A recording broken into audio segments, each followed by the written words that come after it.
In the grim darkness of the far future, courage is not optional. It is mandated by law, enforced by commissars, and measured in the willingness to die for the Emperor. Yet even in humanity's darkest hour, when the very survival of the species hangs by threads of faith and fury, there are those who falter. There are those who break. There are those who run. The Astra Militarum knows what to do with cowards. A single bolt round to the back of the skull has served the Imperial Guard for 10,000 years, swift and final justice for those who would abandon their post. The Commissariat exists precisely for this purpose, to ensure that fear of the enemy never exceeds fear of one's own officers. It is a simple equation, as elegant as it is brutal. Death before dishonor, death before desertion, death, always death. But death, it seems, is sometimes too merciful. In the outer reaches of the segmentum solar, beyond the major shipping lanes and the watchful eyes of the Adeptus Terra, there exists a moon that does not appear on any star chart. Its name has been struck from Imperial records, its location classified beyond the reach of all but the highest echelons of the Departamento Munitorum. Here, where the void is cold and the stars are distant pinpricks of unforgiving light, stands a facility that challenges the very foundations of imperial justice. This is Perdition's Gate, though that name too exists only in whispered conversations between high-ranking officers who have signed their souls away in blood-sealed oaths of secrecy. To the galaxy at large, it simply does not exist. To those who know of it, it represents something far worse than execution. It represents hope perverted into the cruelest of punishments. The moon itself is unremarkable, a barren sphere of grey regolith and ancient impact craters that has never known the touch of atmosphere or the blessing of life. Its surface temperature hovers at absolute zero, and its gravity pulls with the weak grip of a dying world. But beneath that lifeless crust, buried deep within reinforced tunnels that stretch for hundreds of kilometers, lies a complex that defies both reason and mercy. Here, desertion is not answered with death. Here, cowardice finds its redemption through an eternity of simulated warfare that knows no victory, no defeat, and most importantly, no end. The facility was born from the twisted genius of a man whose name has been lost to history, though his legacy endures in every corridor and every chamber of Perdition's Gate. He was, according to fragmented records, a former colonel of the Cadian shock troops who had witnessed too many good soldiers die for the sins of the few. Where others saw weakness requiring execution, he saw potential requiring refinement. Where others demanded the finality of death, he offered the possibility of eternal service. His proposal, submitted through channels so classified that even their existence is theoretical, was simple in its audacity. Rather than waste the lives of trained soldiers who had simply lost their nerve, why not give them the opportunity to find it again? Rather than execute them for a moment of weakness, why not provide them with unlimited opportunities to prove their courage?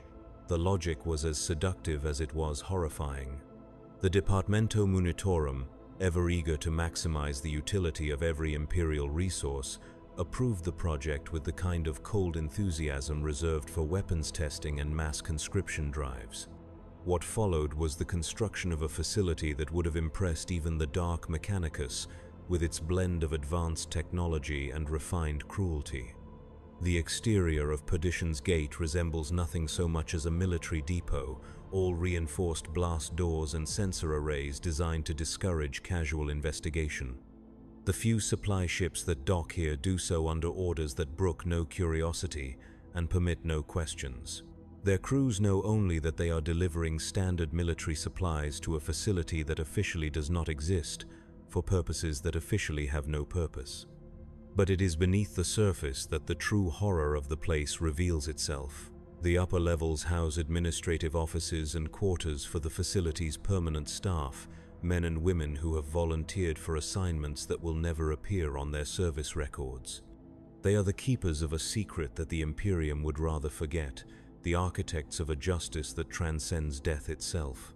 Below them, connected by corridors that seem to stretch into infinity, lie the simulation chambers. Each one is a perfect sphere, 30 meters in diameter, constructed from materials that can withstand the fury of las fire, the concussion of grenades, and the desperate clawing of men who have realized the true nature of their sentence. The walls are lined with hollow projectors of such sophistication that they make the training facilities of the Schola Progenium seem crude by comparison.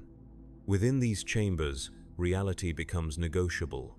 Forests of Katashan can spring into existence with the press of a button, complete with the smell of rotting vegetation and the distant roar of unseen predators. The bombed-out ruins of Cadia can be recreated down to the last broken piece of rockcrete, the acrid smoke of a dying world hanging heavy in recycled air. The ice wastes of Valhalla stretch to artificial horizons, the wind howling with a fury that exists only in digital memory. But these are not training simulations designed to educate and improve. They are prisons designed to contain and torment. Each environment is calibrated to produce the maximum psychological pressure, to push its occupants to the very edge of sanity, and then hold them there, suspended between courage and madness, for as long as their bodies can endure. The first residents of Perdition's Gate arrived in the facility's third year of operation, transported in unmarked ships from theaters of war across the galaxy. They came in small groups, never more than a dozen at a time, each one carefully selected for their crimes against the Imperial war effort. Some had fled in the face of orc charges, abandoning their positions and leaving gaps in the line that cost hundreds of lives. Others had refused orders to advance across killing fields that would have claimed their entire squad. A few had simply frozen when faced with the roar of enemy artillery, their minds overwhelmed by the sheer scale of the carnage they were expected to embrace. In the old days, each of these men would have been granted the mercy of a quick death, their failures erased by the finality of execution. But Perdition's Gate offered something different, something that the architects of the facility claimed was superior to mere death. It offered the chance to fight the same battle over and over again, to face their fears repeatedly until they conquered them or were conquered by them. The process begins in what the facility staff euphemistically calls the orientation chamber, a sterile white room where new arrivals receive their final briefing. They are told that they have been selected for a special program, one that will give them the opportunity to redeem themselves in the eyes of the Emperor. They are informed that their sentences are indefinite, that they will remain in the facility until they have proven their worth through acts of valor that eclipse their previous failures. What they are not told is that the simulations are designed to be unwinnable. What they are not told is that every act of courage will be met with an escalation in difficulty that ensures failure remains inevitable. What they are not told is that redemption is not the goal of this place, but rather a carrot dangled eternally beyond reach. The psychological profiles of the facility's residents make for disturbing reading. In the early days, many believed that they were genuinely being given a second chance, that their courage in the simulations would eventually earn them release and reinstatement. They threw themselves into battle with the desperate enthusiasm of the truly repentant, fighting virtual enemies with a ferocity that would have made their former commissars proud. But as the months passed and no release came, as their victories were ignored and their defeats punished with longer simulation cycles, the truth began to dawn. They were not being rehabilitated. They were being stored, kept in a state of perpetual warfare that served no purpose beyond the satisfaction of those who had designed their fate.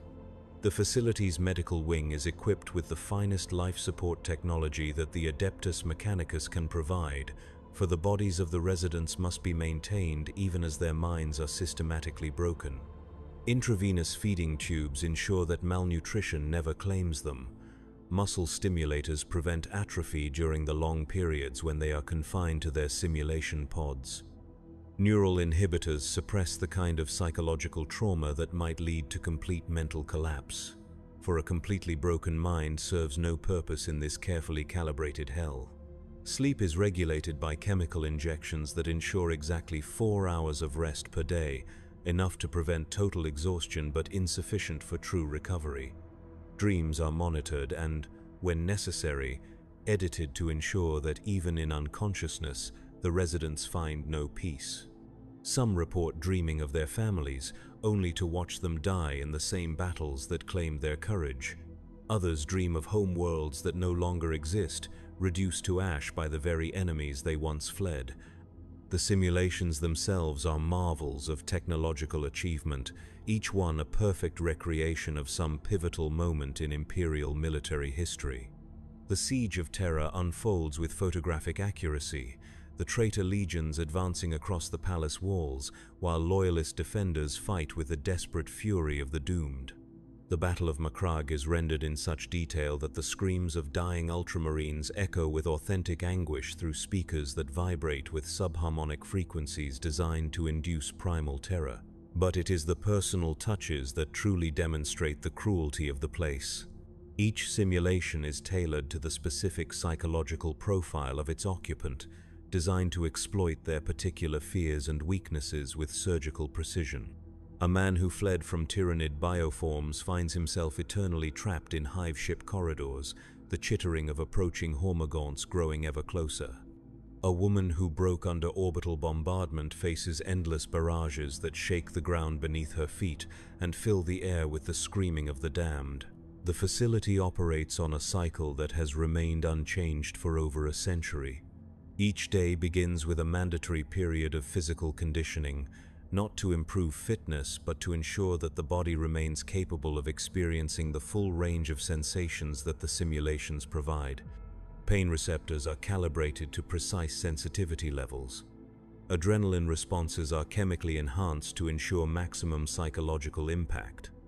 Even the sense of smell is regulated, for the architects of this place understand that the stench of cordite and blood can break a man's spirit more effectively than any whip.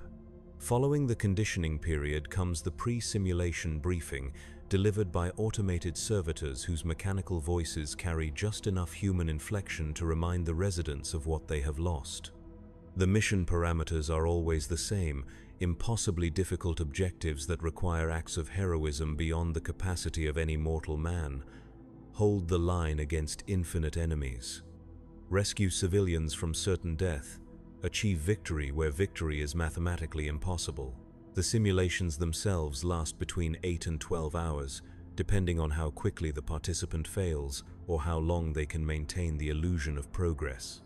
Some men last mere minutes before their nerve breaks and they attempt to flee, only to discover that the simulation has no boundaries, that the battlefield extends infinitely in all directions. Others fight with such determination that the program must actively intervene to ensure their defeat, sending wave after wave of enemies until even the most stalwart defender is overwhelmed. Between simulations comes a period euphemistically called reflection time, though reflection implies a level of rational thought that most residents have long since abandoned. They are returned to their cells, bare chambers that contain only a cot, a waste receptacle, and a small viewport that looks out onto the surface of the dead moon. Here they are left alone with their thoughts, which by this point in their imprisonment have become their own worst enemy. Some spend this time in prayer, reciting the catechisms of the Imperial Creed, with the mechanical repetition of broken minds seeking comfort in familiar words. Others rage against their captors, screaming obscenities and threats that echo through corridors where no one is listening.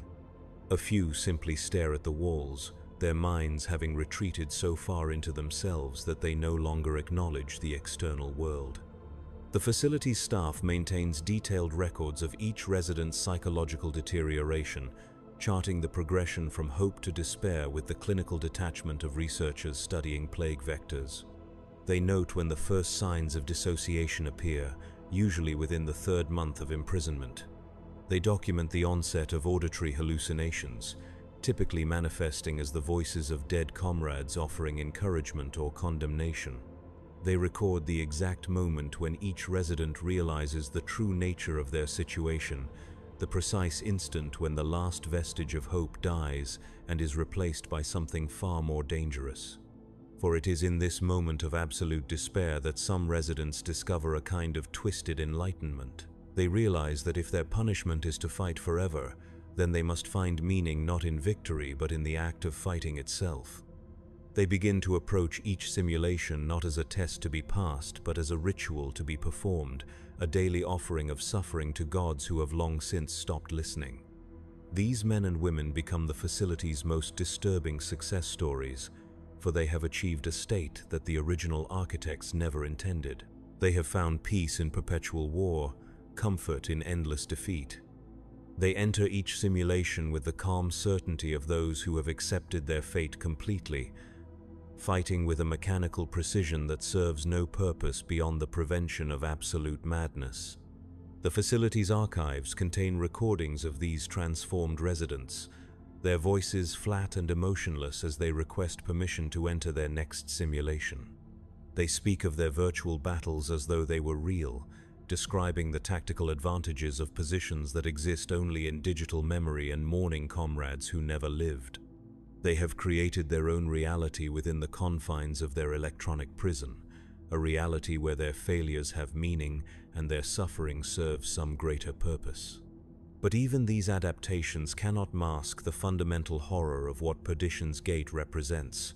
It is a place where mercy has been perverted into cruelty, where second chances have become eternal damnation. The men and women imprisoned here are neither alive nor dead, but something in between, suspended in a state that denies them both the peace of the grave and the possibility of redemption. The facility's power requirements are enormous, fed by fusion reactors that burn with the light of artificial suns buried deep within the moon's core. The energy needed to maintain the simulations, to keep the life support systems running, to power the medical equipment that preserves the residents' bodies while destroying their minds, could supply a hive city for decades. It is a staggering waste of resources in an Imperium that can spare nothing, a monument to the kind of institutional cruelty that thrives in the shadows of bureaucracy. Yet Perdition's Gate continues to operate, its existence justified by reports that never reach the public and statistics that exist only in the most classified archives of the Departamento Militarum. The facility processes approximately 50 new residents per year, a number carefully calculated to ensure that the simulation chambers never sit empty while avoiding the kind of large-scale transfers that might attract unwanted attention. The selection criteria for new residents have evolved over the decades, refined by experience and the cruel wisdom that comes from observing the breaking point of the human spirit. Physical desertion is no longer the only qualifying offense. Soldiers who have shown insufficient aggression in combat may find themselves marked for transfer. Officers who have questioned orders that seemed particularly suicidal often discover that their concerns have been noted by eyes that see dissent as a form of cowardice requiring correction. The facility's reach extends far beyond the simple matter of desertion, encompassing a broader category of behaviors that the Imperial military hierarchy has deemed unacceptable. Soldiers who have hesitated for a fraction of a second too long before charging enemy positions. Medics who have prioritized the treatment of wounded comrades over the continuation of an advance. Communications operators who have failed to relay orders that they knew would result in massacre. All of these have found their way to Perdition's Gate, their names erased from official records as though they never existed. The transportation of new residents is handled by a dedicated fleet of unmarked vessels that operate under the authority of sealed orders. The crews of these ships know nothing of their cargo beyond the fact that they are transporting prisoners to a secure facility.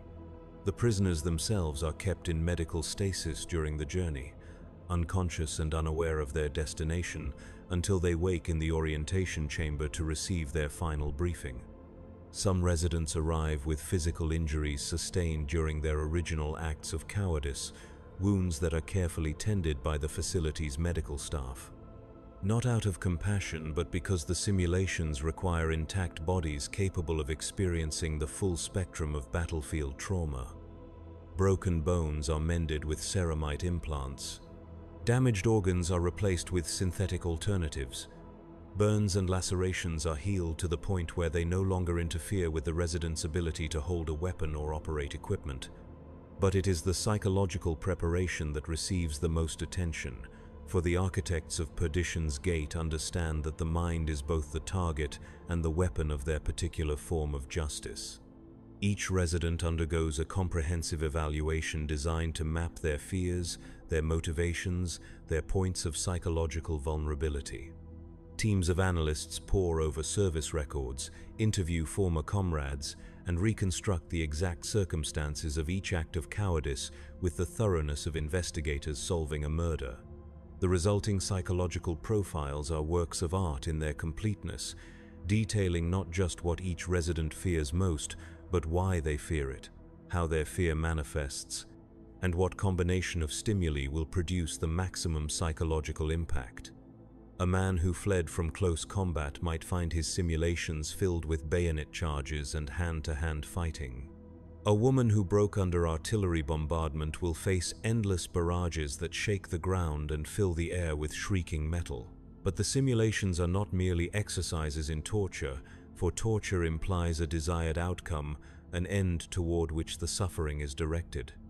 The architects of Perdition's Gate have created something more subtle and more cruel. They have created a system that offers the illusion of purpose while serving none, that promises redemption while ensuring damnation, that transforms hope itself into an instrument of torment. Each simulation begins with a briefing that outlines objectives that seem achievable, missions that appear to offer genuine opportunities for heroism. The resident is equipped with standard Imperial Guard equipment, given tactical intelligence that seems accurate and complete, and placed in scenarios that initially appear manageable. Hope is kindled deliberately, nurtured with small victories and near misses that suggest success might be possible. But as the simulation progresses, the true nature of the exercise reveals itself. Enemy forces appear in numbers that exceed intelligence estimates. Friendly reinforcements fail to arrive at their designated times. Equipment malfunctions at critical moments. The resident finds themselves facing odds that grow increasingly impossible, their initial optimism replaced by the familiar sensation of impending defeat. It is at this moment that the true genius of the system reveals itself. The resident is faced with the same choice that led to their imprisonment, the same decision between courage and cowardice that defined their failure. They can stand and fight against impossible odds, knowing that defeat is inevitable, or they can flee and confirm their cowardice once again. Either choice leads to the same outcome, for the simulation is designed to continue regardless of what they decide. Those who choose to fight discover that heroism brings no reward, that acts of courage are met only with greater challenges. They may hold their position for hours, fighting with the desperate fury of the condemned, only to be overwhelmed by enemies that materialize from nowhere. Their sacrifice means nothing, achieves nothing, changes nothing. It is valor rendered meaningless by the artificial nature of the environment in which it occurs. Those who choose to flee find themselves trapped in landscapes that stretch infinitely in all directions, pursued by enemies that never tire and never lose their scent. They run through forests that have no boundaries, across plains that know no horizons, through cities that extend forever into digital infinity. Their cowardice is thus both confirmed and punished, their original failure reenacted in an environment specifically designed to maximize their shame. But it is perhaps the third group that represents the facility's greatest achievement in applied cruelty. These are the residents who have learned to game the system, who have recognized the artificial nature of their environment and attempt to exploit it. They search for glitches in the programming, look for ways to achieve victory through technical manipulation rather than martial valor. They represent the facility's greatest challenge and its most disturbing success. For when these residents discover that their attempts at circumvention have been anticipated, that every possible exploit has been accounted for and countered, they face a realization more horrifying than simple defeat. They understand that their captors have thought of everything, that their prison has been designed by minds capable of anticipating every possible escape. They realize that they are not fighting a war but performing in a play, one in which the ending has been predetermined and their role is simply to suffer for the entertainment of an audience they will never see. The facility's staff monitors these realizations with the clinical interest of scientists observing experimental subjects. They document the progression from hope to despair to acceptance with the thoroughness of researchers mapping the stages of a disease. They note which personality types adapt most quickly to their circumstances and which ones require additional psychological pressure to achieve the desired state of resignation. The senior staff of Perdition's Gate are themselves a fascinating study in institutional corruption. They are career military officers who have volunteered for an assignment that will define the rest of their lives, men and women who have chosen to oversee a system that represents everything the Imperial Guard claims to stand against. They justify their participation through various mental mechanisms, telling themselves that they are serving the greater good of the Imperium by containing dangerous elements that might otherwise spread their cowardice to loyal troops. But the real reason for their presence is simpler and more disturbing. They have discovered that there is a particular satisfaction to be found in the complete domination of another human being, a pleasure that comes from reducing warriors to broken shells of their former selves.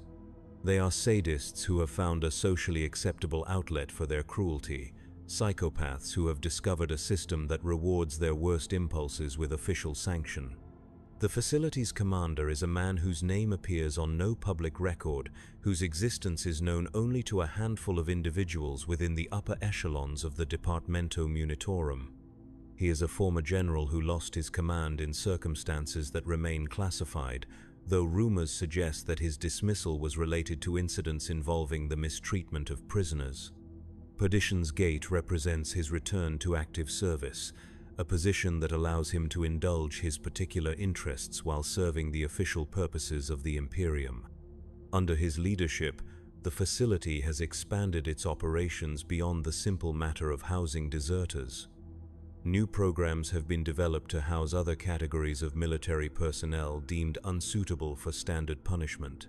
Officers who have shown insufficient ruthlessness in dealing with civilian populations, commissars who have been too lenient in their enforcement of discipline, even space marines who have been found wanting in their devotion to the Emperor. These new categories of resident require modifications to the facility's standard operating procedures, for not all of them can be easily broken by the same methods that work on ordinary guardsmen. Space Marines, in particular, present unique challenges due to their enhanced physiology and psychological conditioning. Special simulation chambers have been constructed to accommodate their superior strength and endurance, equipped with restraint systems that could hold a rampaging grox and sensory apparatus capable of overwhelming even transhuman senses. The psychological profiles of these enhanced residents reveal disturbing patterns that challenge the facility's fundamental assumptions about human nature. Some Space Marines adapt to their imprisonment with a stoicism that borders on the inhuman, accepting their fate with the same mechanical precision they once brought to warfare. Others experience psychological breakdowns that are spectacular in their intensity, their enhanced minds fragmenting in ways that produce symptoms unknown in baseline humans. But it is the ordinary guardsmen who remain the facility's primary focus, for they represent the vast majority of Imperial military personnel and thus the greatest potential threat to military discipline.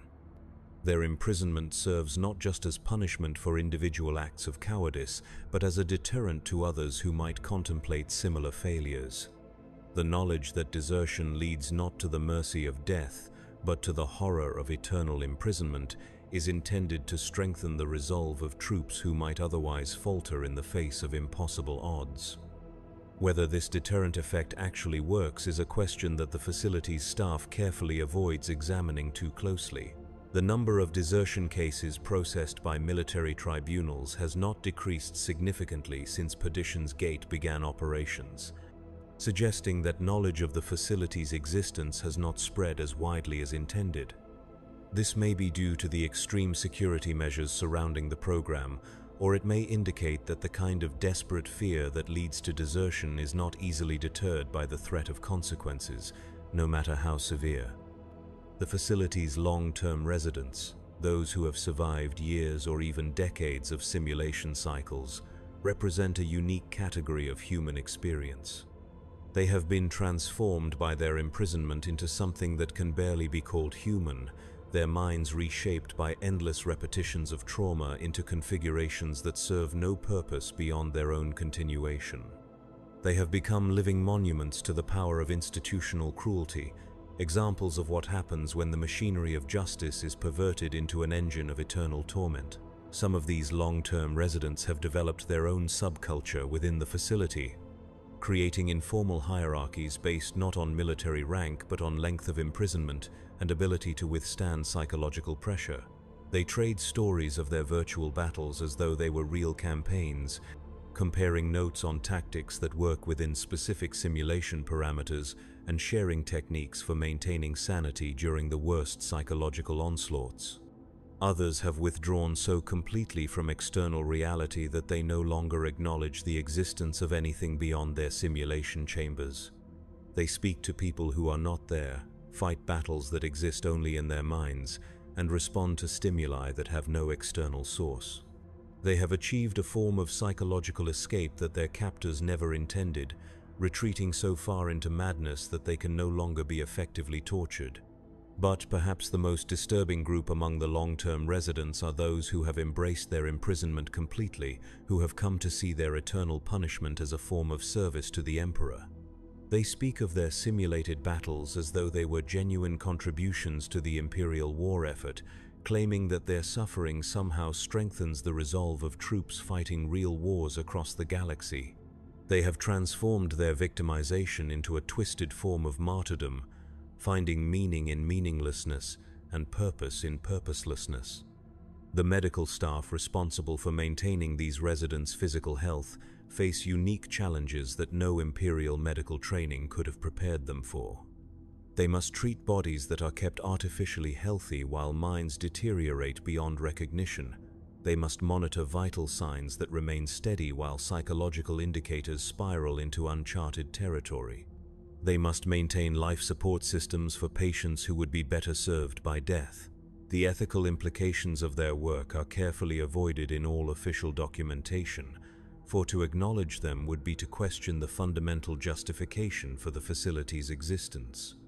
The medical staff are required to sign oaths of secrecy that make their Hippocratic obligations seem quaint by comparison, pledging to maintain not just confidentiality, but active participation in a system that perverts the very concept of healing. Some members of the medical staff have requested transfers to other assignments, citing personal reasons that are never specified in their official records. Others have embraced their role with the enthusiasm of researchers exploring uncharted territory, documenting the long-term effects of psychological trauma with the clinical detachment of scientists studying laboratory subjects. They publish their findings in journals that exist only within the classified archives of the Departamento Militarum, adding to humanity's knowledge of its own capacity for both endurance and cruelty. The facility's power consumption has grown exponentially over the decades as new simulation chambers are added and existing systems are upgraded with ever more sophisticated technology. The fusion reactors that provide this power operate at efficiencies that push the boundaries of Imperial engineering, their output carefully regulated to ensure that no external monitoring system can detect the facility's true purpose through energy signature analysis.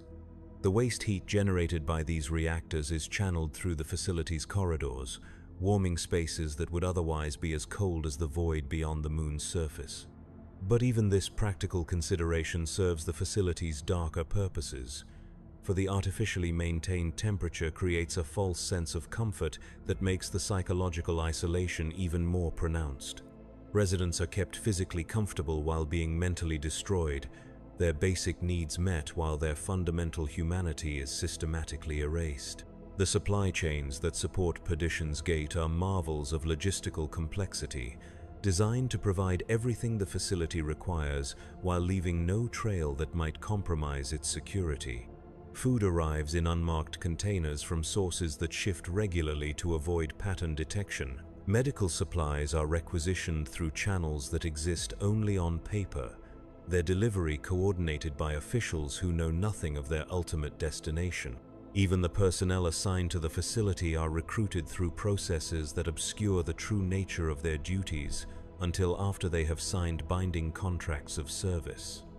The communication systems that connect Perdition's Gate to the wider Imperium operate through encryption protocols that would make the Adeptus Mechanicus proud.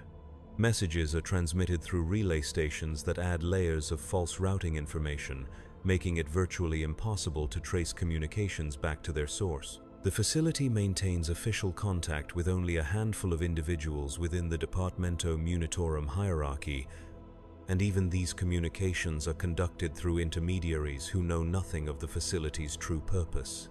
But it is the human cost of Perdition's Gate that represents its most damning indictment, for the facility processes not just individual cases of cowardice, but the systematic destruction of human dignity itself. Each resident who enters its chambers represents not just a failure of courage, but a failure of the system that created them, trained them, and then abandoned them to a fate worse than death. The psychological profiles maintained by the facility's staff reveal patterns that would disturb anyone with even a basic understanding of human nature.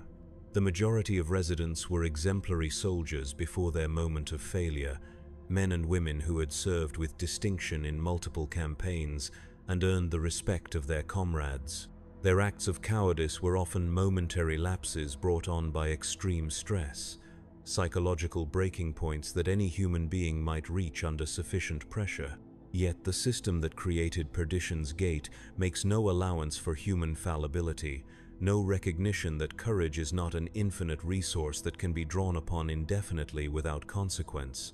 It treats momentary weakness as permanent character failure, isolated incidents of fear as evidence of fundamental unworthiness. It applies the same standards to baseline humans that might be expected of the Emperor's angels of death, and punishes their inevitable failures with torments that exceed anything imagined by the most sadistic torture masters of the Dark Eldar.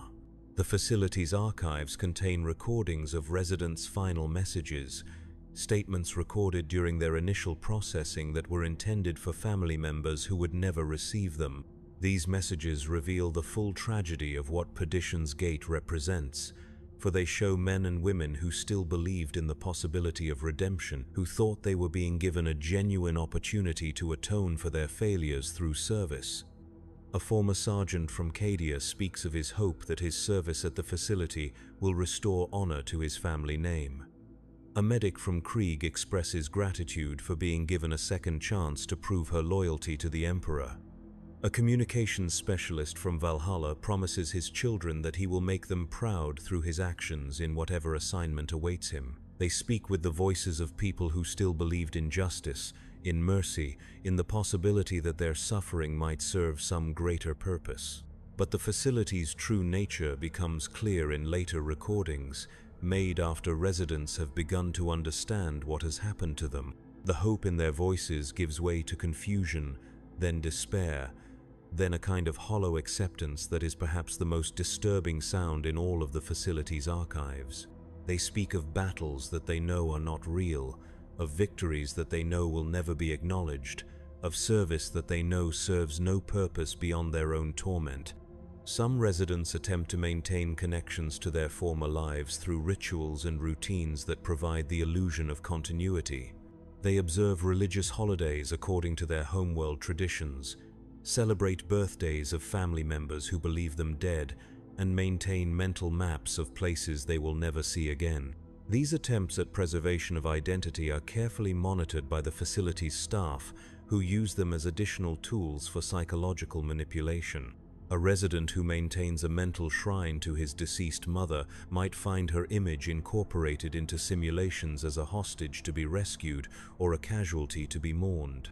A woman who clings to memories of her homeworld's festivals might discover that her simulation chambers are programmed to reproduce the sounds and smells of those celebrations at moments of maximum stress. Even their attempts at emotional survival are turned against them, perverted into additional sources of anguish. The facility's interrogation protocols go far beyond the extraction of tactical intelligence, delving into the most intimate details of residents' psychological makeup. Teams of specially trained interrogators work to map not just what their subjects fear, but what they love, what they hope for, what gives their lives meaning. This information is then used to construct simulations that are tailored not just to punish cowardice, but to destroy every positive emotion or memory that might provide psychological shelter. The interrogators themselves are carefully selected for their ability to combine technical expertise with complete emotional detachment. They are psychologists who have abandoned any pretense of therapeutic intent, scientists who study human nature only to learn how to destroy it more efficiently. They approach their work with the clinical precision of surgeons, dissecting personalities with tools that leave no physical wounds but inflict damage that can never heal. The facility's research programs extend far beyond the immediate purpose of punishing individual acts of cowardice, encompassing broader studies of human psychological resilience and breaking points. Data collected from residents is analyzed to develop new techniques for maintaining discipline in Imperial forces, methods that can be applied without the expense and complexity of facilities like Perdition's Gate. These research programs have produced innovations in interrogation techniques, psychological warfare, and crowd control that have been quietly implemented throughout the Imperial military structure.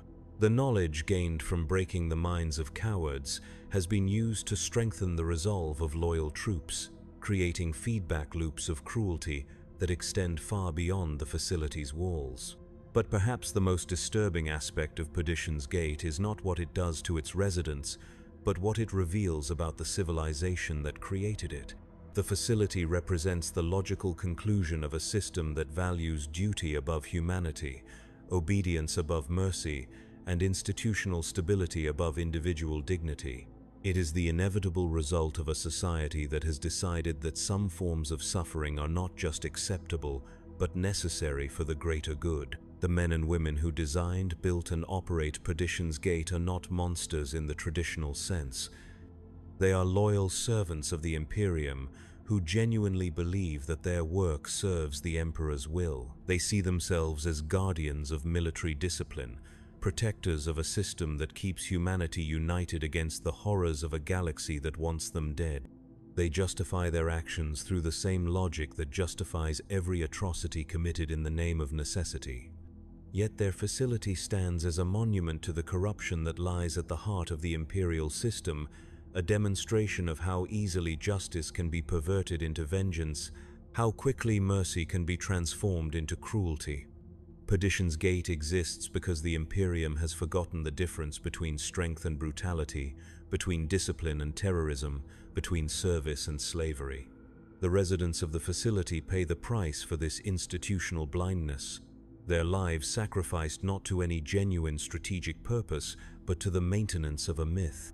The myth that courage can be mandated by law, that fear can be eliminated through punishment, that human nature can be reshaped through the application of sufficient force. They are the living refutation of these beliefs, proof that the human spirit cannot be broken without destroying everything that makes it worth preserving. In the cold corridors of Perdition's Gate, where artificial light never varies and artificial air never changes, time moves differently than in the world beyond. Days blend into years without meaning, marked only by the endless cycle of simulation and recovery, punishment and reprieve. The residents age in bodies that are artificially maintained, while their minds retreat further and further from any recognizable form of humanity. Some residents have been imprisoned for so long that they no longer remember their own names, their identities subsumed into the roles they play in their eternal performances. They have become characters in a play written by machines, their original personalities overwritten by the demands of scenarios that require specific types of heroism and specific forms of failure. The facility's deepest levels house residents who have achieved what the staff euphemistically calls complete integration. These men and women no longer distinguish between simulation and reality, between their virtual battles and their physical imprisonment. They speak constantly of campaigns that never happened, of victories that were never won, of comrades who never existed. They have retreated so completely into their artificial worlds that they have become permanent inhabitants of digital battlefields, citizens of electronic hells that exist only in their minds. But it is among these most broken residents that the facility's greatest secret has begun to emerge.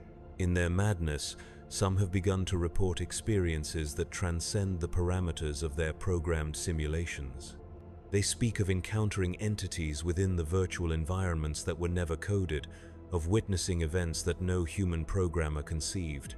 They describe landscapes that shift according to rules that exist nowhere in the facility's databases, and enemies that display behavior patterns that violate every principle of artificial intelligence. The facility's technical staff initially dismissed these reports as symptoms of advanced psychosis, the predictable result of prolonged exposure to artificial environments. But as the reports multiplied and became more detailed, a disturbing possibility began to emerge. The simulation systems, designed to create perfect replicas of Imperial battlefields, may have become something more than their creators intended.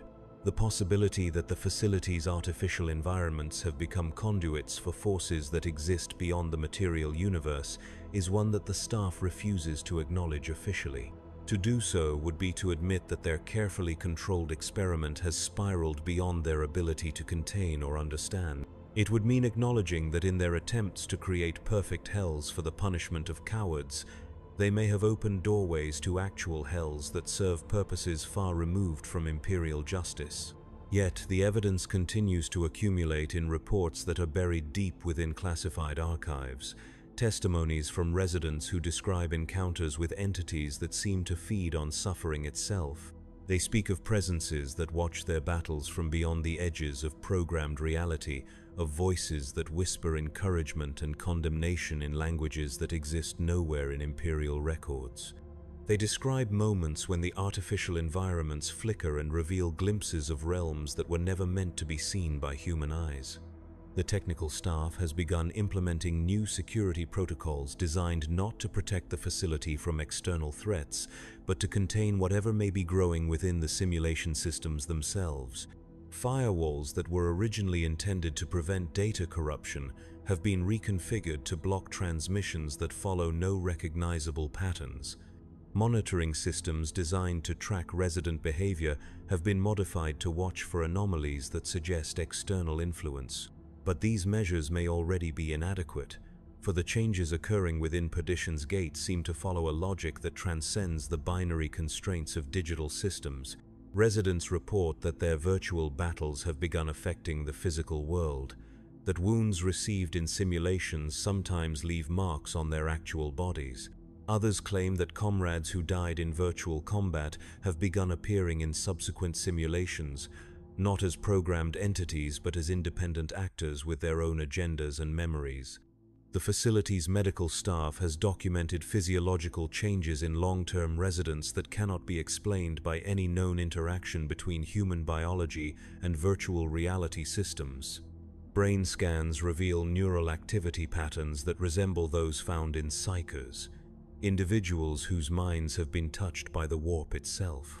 Blood tests show the presence of compounds that should not exist in baseline human physiology, substances that seem to appear and disappear according to cycles that correspond to the residents' simulation schedules. Some residents have begun displaying abilities that extend beyond the confines of their virtual environments. They demonstrate knowledge of events occurring in other parts of the facility, information that should be completely inaccessible from their isolated chambers. Others seem capable of influencing the behavior of the simulation systems themselves, causing glitches and anomalies that the technical staff cannot explain or correct. The facility's communication logs reveal increasing numbers of messages that were never sent by any authorized personnel, transmissions that appear in the system's memory banks without any trace of their origin. These messages are written in languages that shift and change even as they are being read, composed of words that seem familiar but carry meanings that exist just beyond the edge of comprehension. The facility's commanding officer has begun implementing protocols that were never part of the original operational guidelines, procedures that seem designed not to maintain security but to appease forces that exist beyond human understanding. Regular offerings of food and supplies are delivered to chambers that contain no residents, rituals that serve no apparent purpose beyond the satisfaction of presences that are never directly acknowledged. The staff itself has begun showing signs of psychological contamination, symptoms that mirror those displayed by the facility's long-term residents. They report dreams that feature scenarios from simulation programs they have never accessed, nightmares populated by enemies they have never encountered. Some have begun speaking in the same hollow tones used by broken residents, their voices carrying echoes of digital battlefields and artificial agonies. The facility's isolation, originally designed as a security measure, has become a form of quarantine that serves to protect the galaxy from whatever perdition's gate has become. No ships arrive or depart without following decontamination procedures that grow more elaborate with each passing month. Personnel transfers have been suspended indefinitely, trapping both staff and residents in a place that may no longer qualify as entirely real. The moon itself has begun showing signs of change, its surface scarred by patterns that correspond to no known geological processes. Sensors detect energy signatures that pulse in rhythms that match the facility's simulation cycles, as though the entire celestial body has become synchronized with the artificial hells contained within its depths. The stars visible from the facility's viewports seem to flicker according to schedules that follow no astronomical logic. Deep within the facility's archives, files appear that were created by no human hand, documents that describe events that have not yet occurred, and battles that exist only in the fevered dreams of broken minds. These files grow larger each day, filled with tactical analyses of campaigns that span galaxies and strategic assessments of wars that transcend the material universe itself. The residents who have achieved complete integration no longer age according to natural processes. Their bodies remain suspended in states that exist between life and death, their minds stretched across digital eternities that have become indistinguishable from physical reality. They fight battles that last for centuries, within simulation cycles that consume only hours of real time, their consciousness dilated and compressed, according to rhythms that serve purposes beyond human comprehension. In the deepest chambers of Perdition's Gate, where the first residents were housed, and where the facility's original experiments achieved their most complete success, something new has begun to emerge. The simulation systems in these chambers operate according to parameters that exist nowhere in their original programming, creating environments that seem to draw their substance from sources beyond the material universe. These chambers contain residents who have been transformed into something that can no longer be called human, beings whose consciousness has been distributed across networks of artificial reality that span dimensions the facility's designers never intended to access. They exist simultaneously in multiple simulations, fighting the same battles from different perspectives, experiencing defeat and victory as parallel streams of consciousness that never converge. The facility's power consumption has begun exceeding the output of its fusion reactors, drawing energy from sources that the technical staff cannot identify or control. The additional power seems to flow from the simulation systems themselves, as though the artificial environments have become self-sustaining through processes that violate the fundamental laws of thermodynamics. Monitoring equipment throughout the facility has begun detecting signals that correspond to no known form of electromagnetic radiation, transmissions that seem to carry information in formats that exist beyond the binary logic of human technology. These signals pulse through the facility's systems like the heartbeat of some vast organism, synchronizing the operation of disparate components according to a master plan that was never programmed by human hands.